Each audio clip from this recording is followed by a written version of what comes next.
Creating Sacred Space and Memory Altars. 3 weeks after her beloved cat Muffin passed away, Janet called me in tears. She said, "I can't even look at his food bowl without falling apart. His collar is sitting on my dresser, and every time I see it, I feel like I'm drowning. I want to honor his memory, but everything just hurts too much." Maybe you're nodding your head right now because you know exactly what Janet means. Here's what most people don't understand about grief. The physical objects our pets leave behind can either become sources of comfort and connection, or they can become painful triggers that keep us stuck in raw emotion.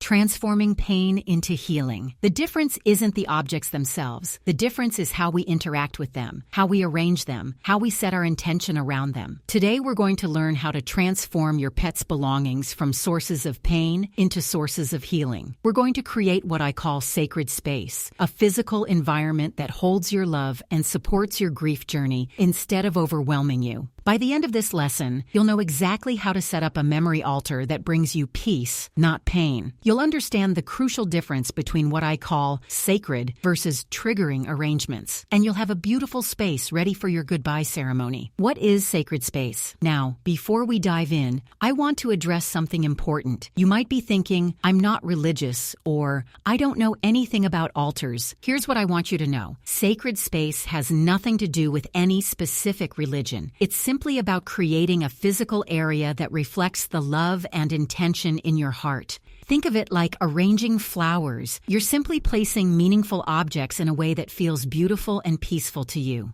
Let's start with understanding what makes space feel sacred versus what makes it feel triggering. Sacred space is about intention, not religion. It's creating an area that reflects the love in your heart. The sacred vs. triggering distinction. The first thing you need to understand is the difference between sacred space and triggering space, because the same objects can create completely different emotional experiences depending on how you arrange them. Triggering space happens accidentally. It's what most of us do naturally when we're grieving. We leave their food bowl exactly where it was, hoping they'll come back to eat. We keep their bed in the corner, still indented with their shape. We leave their toys scattered around exactly as they left them. This keeps us frozen in the moment of loss. Every time we see these objects, we're transported back to their absence. We feel the shock of them being gone all over again. Triggering space happens accidentally and keeps us frozen in the moment of loss. Sacred space, created intentionally to honor memory while acknowledging transition. Sacred space, on the other hand, is intentional. It honors their memory while acknowledging that they've transitioned. It celebrates their life rather than focusing on their death. Here's a simple example. Janet's cat food bowl sitting on the kitchen counter felt triggering because it suggested Muffin might come back to eat from it any moment. But when she placed that same food bowl on a beautiful cloth surrounded by photos of happy moments and a candle, it became sacred. It transformed from a reminder of absence into a celebration of all the times Muffin enjoyed his meals. The key difference is intention and arrangement. Sacred space says, "I honor you and the love we shared." Triggering space says, "I'm waiting for you to come back." One supports your healing. The other keeps you stuck in denial and pain. Now let me be clear, there's no judgment here. We all start with triggering space because that's the natural response to loss. But once you understand the difference, you can consciously choose to create sacred space instead.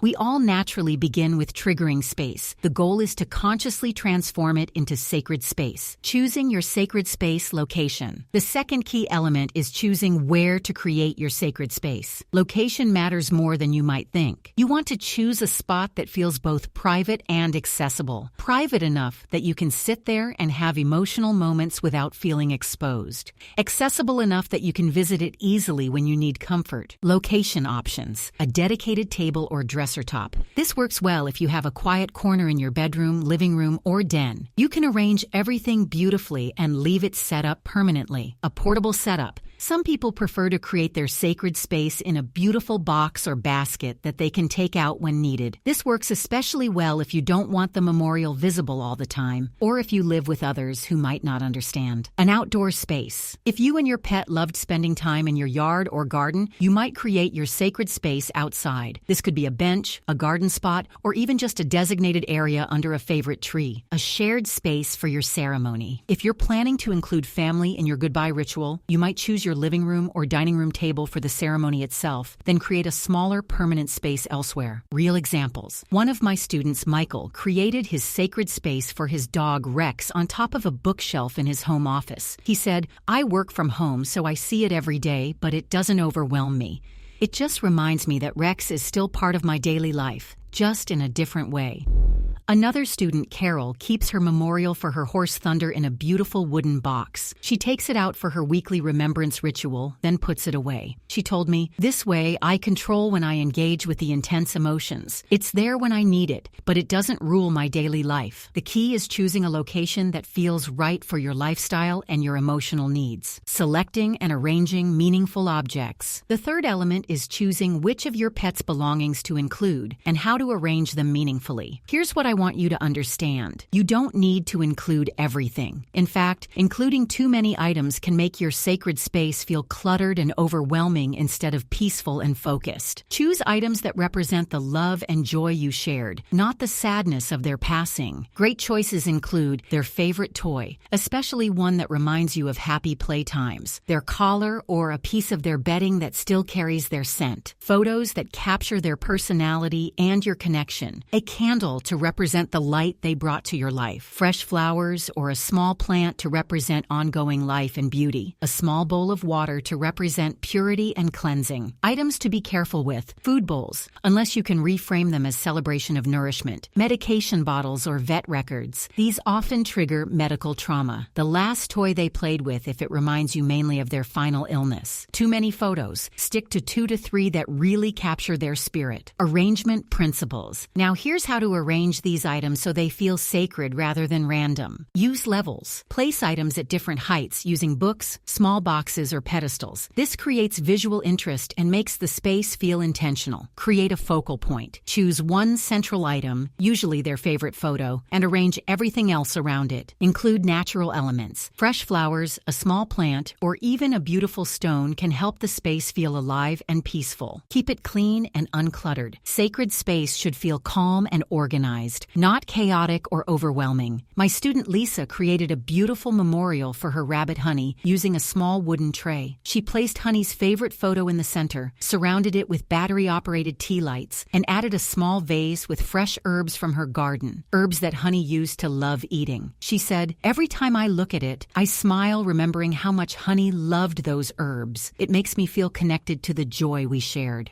Setting energetic intention. The fourth element is something that might sound a little mystical, but it's actually very practical. Setting the energetic intention for your sacred space. This simply means being clear about what you want this space to represent and how you want to feel when you interact with it. Before you arrange anything, take a moment to sit quietly and ask yourself, how do I want to feel when I visit this space? What aspect of my pet's life do I want to celebrate here? What intention do I want to set for my healing journey? Maybe you want the space to remind you of their playfulness, or their unconditional love, or the peace they brought to your daily life. Once you're clear on your intention, you can choose and arrange objects that support that feeling. For example, if you want to remember their playfulness, you might include their favorite ball and photos of them running or playing. If you want to focus on the love you shared, you might include items from quiet moments, their blanket, a photo of them sleeping peacefully, a candle that represents warmth and comfort. Here's a simple ritual for setting intention. When you've finished arranging your sacred space, sit quietly in front of it for a few minutes. Take 3 deep breaths. Then say something like, "I create this space to honor Pet's name and the love we shared. May this space bring me comfort, peace, and connection to the joy they brought to my life." You can say this out loud or silently. The words matter less than the intention behind them. Maintaining your sacred space. The fifth and final element is understanding how to maintain your sacred space so it continues to serve your healing over time. Sacred space isn't something you set up once and forget about. It's a living practice that evolves with your grief journey. Weekly tending. Plan to spend a few minutes each week tending your space. This might mean refreshing flowers, cleaning dust off photos, or simply sitting quietly with your memories. This regular tending becomes a beautiful ritual of remembrance. Seasonal updates. You might want to change some elements seasonally. Add fall leaves in autumn or spring flowers when they bloom. This keeps the space feeling alive and connected to the natural cycles of life. Following your emotional needs. As you heal, you might find you want to add or remove certain items. Maybe in the early weeks you need more photos. Later, you might prefer fewer visual reminders and more symbolic items like candles or plants. Trust your instincts about what feels right. Sharing when ready. Eventually, you might want to share your sacred space with others who loved your pet. This can be a beautiful way to feel less alone in your grief and to celebrate your pet's impact on multiple lives. Remember, there's no timeline for any of this. Some people maintain their sacred space for months. Others keep it for years. Some eventually transition it into a simple remembrance spot with just one or two items. All of these choices are perfectly okay. The goal isn't to get over your pet's death. The goal is to transform your relationship with their memory from one of pain to one of peaceful love. Summary: sacred versus triggering. First, understand the sacred versus triggering distinction. Sacred space is intentional and honors their life. Triggering space accidentally keeps you frozen in the moment of loss. Location. Second, choose your location thoughtfully. Pick somewhere that feels both private and accessible, matching your lifestyle and emotional needs. Objects. Third, select and arrange meaningful objects that represent love and joy, not sadness. Use levels, create a focal point, and keep it clean and peaceful. Intention. Fourth, set clear energetic intention for what you want this space to represent and how you want to feel when you visit it. Maintenance. And fifth, plan to maintain your sacred space as a living practice that evolves with your healing journey. When you create sacred space with intention and love, you give yourself a powerful tool for healing. You create a physical place where you can feel connected to your pet's memory without being overwhelmed by grief. Clear action step. Here's what I want you to do right now. Identify locations. Walk through your home and identify 3 possible locations for your sacred space. Don't overthink this. Just notice which spots feel peaceful and appropriate to you. Gather items. Then gather the items you want to include. Start with just 3 to 5 objects. 1 photo, 1 of their belongings, and a few other meaningful items. You can always add more later. Create your space. Finally, spend 10 minutes this week creating your first version of sacred space. It doesn't have to be perfect. Just arrange those items with intention and love. Remember what we learned about sacred versus triggering arrangements. Ask yourself, does this setup honor their life and our love? Does it feel peaceful rather than overwhelming? Once you've created your sacred space, you'll be ready for next week when we begin your actual goodbye ceremony. You'll have a beautiful, intentional place where you can say farewell with dignity and love. Your beloved companion deserves this thoughtful memorial, and you deserve a space that supports your healing rather than keeping you stuck in pain. Take your time. Trust your heart. And remember, there's no wrong way to honor love. I'll see you next week for the beginning of your 3-day gentle closure ritual.